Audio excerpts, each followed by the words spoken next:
Did you know that most billionaires today follow the same pattern of making big money? And it's all for a reason. Because John D. Rockefeller said once, "The most stable thing in the world is the ability to make money. In the right form, it is unshakable." Imagine you could earn any amount of money you could wish for. It may seem you can only dream about that, but today I will destroy this myth. Because if you go back to John D. Rockefeller and how he made his $1 billion, you'll find some revolutionary money skills to help you get rich. Still don't believe it? Then watch the video until the end and see for yourself. Welcome to the main channel on finance.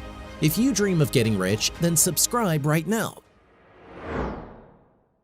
John Rockefeller is the world's first dollar billionaire. Rockefeller contributed $2,000 to the startup capital of his first business. Of these, $1,200 he borrowed from his father. And in 1937, when Rockefeller died, his fortune was estimated at $1.4 billion. In today's realities, this would be $318 billion. For comparison, the wealth of the wealthiest man in the world, Elon Musk, is estimated at only $219 billion. After studying the biography of John Rockefeller in more detail, I realized that the secret of his financial success lies in just a few monetary skills. And while you are giving this video a thumbs up, I will reveal to you the essence of these skills. Keeping track of your money. At 7, Rockefeller earned his first money on a neighbor's farm, where he helped collect potatoes and raise rabbits. Then he followed his mother's advice and made his first entry in the ledger, where he put down everything to the last cent. How much and for what money he received and how he spent it.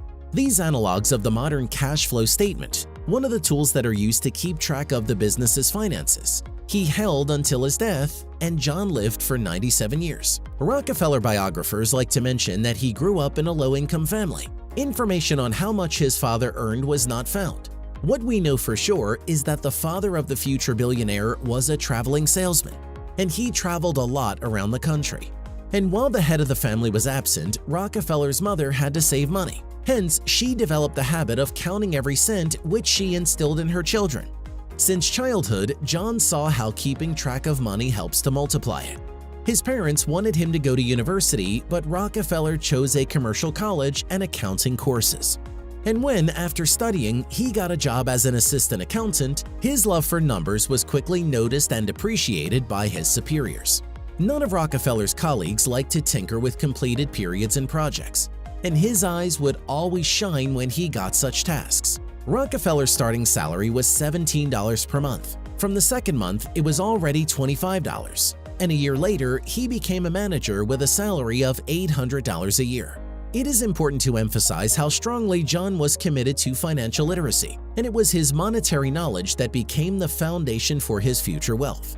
Therefore, I advise you to turn your attention to personal financial education. Don't be afraid to borrow. Entrepreneurs regard borrowed money as an evil that is best avoided.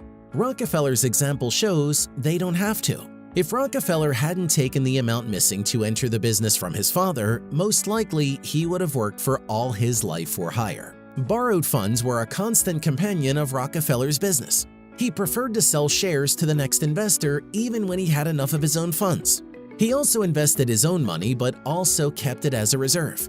And even if there were no investors, he would take the financing of the next project entirely on himself. Rockefeller's first business was a small logistics company.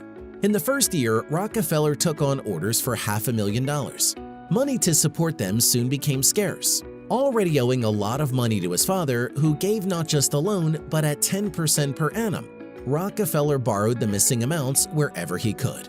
It wasn't easy, but he managed to do it. It is believed that only financially illiterate people are not afraid of loans. The difference between them and Rockefeller is that he borrowed wisely. Fulfill obligations. Rockefeller was always careful when it came to fulfilling his obligations, including financial ones. No matter how difficult it was, and in the first years of doing business he had a lot of challenge, he would always find the right amount by the correct date. In his memoir, How I Made $500 Million, Rockefeller recalls how his father came to his office for another loan payment at the most inopportune time and insisted that he needed the money right now. Rockefeller himself finds it difficult to say whether it happened by chance or whether his father specifically chose the dates for educational reasons. Anyway, each creditor, including his own father, received from him how much and when it was supposed to. Over time, bankers would take Rockefeller at his word, getting out all the contents of their safes for him. His reputation in financial matters was the best guarantee. So, you should not forget to monitor your credit history and financial reputation carefully. Each decision has its price. Rockefeller was able to borrow without any fear and regularly fulfilled his obligations because he did not act randomly. Each decision was carefully calculated in advance. When he borrowed money, he always took into account when and how much he would have to pay back, how he would return it, and how much he would earn on borrowed funds. If he invested his own money, he calculated when and how much he would multiply it. Rockefeller invested millions of dollars in his enterprises. If the investment showed an increase in production or a reduction in costs, which was converted into an increase in profits, Rockefeller did not skimp. Rockefeller was the first in the United States to stop hauling oil in wooden barrels on horseback and to start transporting oil in tanks by rail, driving entire trains across the country. It was he who stopped saving on the safety of refineries when he assessed the damage caused by constant fires. And the first American refineries were literally sheds. The oil men thought, oil is a profitable business, but soon it will be all pumped out, and therefore they did not see the point in investing in the infrastructure. When Rockefeller began to export oil, he required devices to transfer it from tanks to tankers quickly. Rockefeller, at his own expense, equipped the necessary railway stations with him. At first glance, he just gave them to the railroad for free. But this, in addition to the volume of transportation, became an argument for lowering the tariff and allowed Rockefeller to transport oil by rail 3 times cheaper than his competitors. Rockefeller also owned several iron mines. When he realized it was more profitable to transport ore to blast furnaces and ports on ships than on trains, he built his own fleet from scratch. Rockefeller's partners considered his innovations too risky and did not want to invest in them. In such cases, he said, "Okay, I will invest the money alone, but all the profits will be mine too." After that, the partners immediately became accommodating. Everyone knew that since Rockefeller was ready to invest alone, there would definitely be a profit.